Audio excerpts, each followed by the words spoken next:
আমাদের যুবপথ আন্দোলনে যারা আমাদের সঙ্গে ছিল আমরা সবাই মিলে কাজ করছি। আর একটা কথা অনেক শোনা যাচ্ছে, যে কথা সবাই বারবার বলছে, বিএনপির উপর অনেক কিছু দোষ চাপানো হচ্ছে। এটা অত্যন্ত সত্যি। বিএনপি কিছু যে একেবারে কিছু কিছু জায়গায় হয়তো কিছু ছোটখাটো এত বড় একটা দল কিছু কিছু হয়তো কোনো কোনো জায়গায় দু একজন হয়তো করতে পারে, সেটা খুবই কম।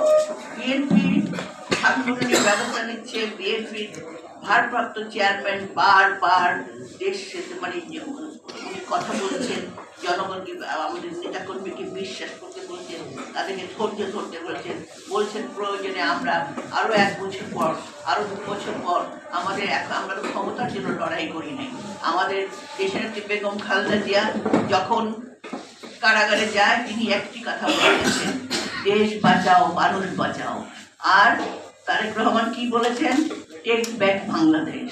আর আমাদের শহীদ প্রেসিডেন্ট জিয়া রহমান কি বলেছিলেন, তিনি বলেছিলেন আমরা বিপদ দেখলে ভয় পেও না, আমরা আমাদের উপর বিপদ আসলো আমরা সবাই একত্রিত মুক্তিযুদ্ধে নামলাম, আমরা ঝাঁপিয়ে পড়লাম, দেশ স্বাধীন করলাম।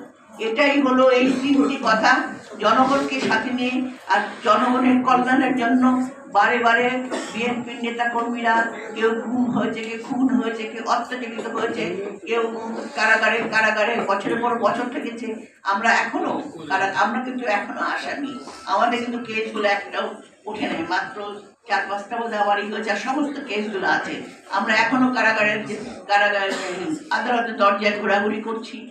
তারপরেও এত 90 লাখ যে আমাদের যে কেস হয়েছিল আসামি, এইগুলো সমস্ত আমাদের মাথার উপর এখনো আছে। তারপরেও আমরা মাথা উঁচু করে আমরা থাকবো এবং আমরা কাজ করব।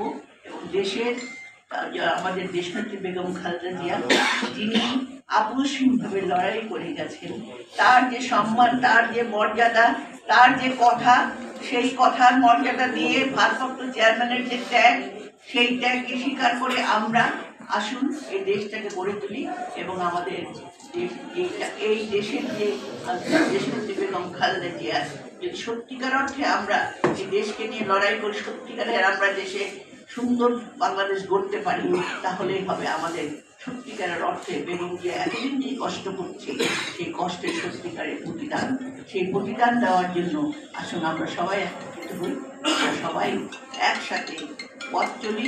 এবং এখানে ক্ষোভ বেদনা দুঃখ অনেক কিছু হচ্ছে, কিছু কিছু এটাও তো আছে যে যারা 15 বছর ছিল না, 17 বছর ছিল না, তারা আজকে এসে এখানে পথ পাচ্ছে কিংবা ঢুকে পড়ছে, অনেক জায়গায় আওয়ামী লীগ ঢুকতে চেষ্টা করছে। এগুলো আমাদেরকে নিজেদেরকে সচেতন করি, আমরা যদি সচেতন থাকি, ঐক্যবদ্ধ থাকি, এগুলো কিচ্ছু করতে পারবে না, সেগুলো চলে যাবে। আমি সবাইকে ধন্যবাদ।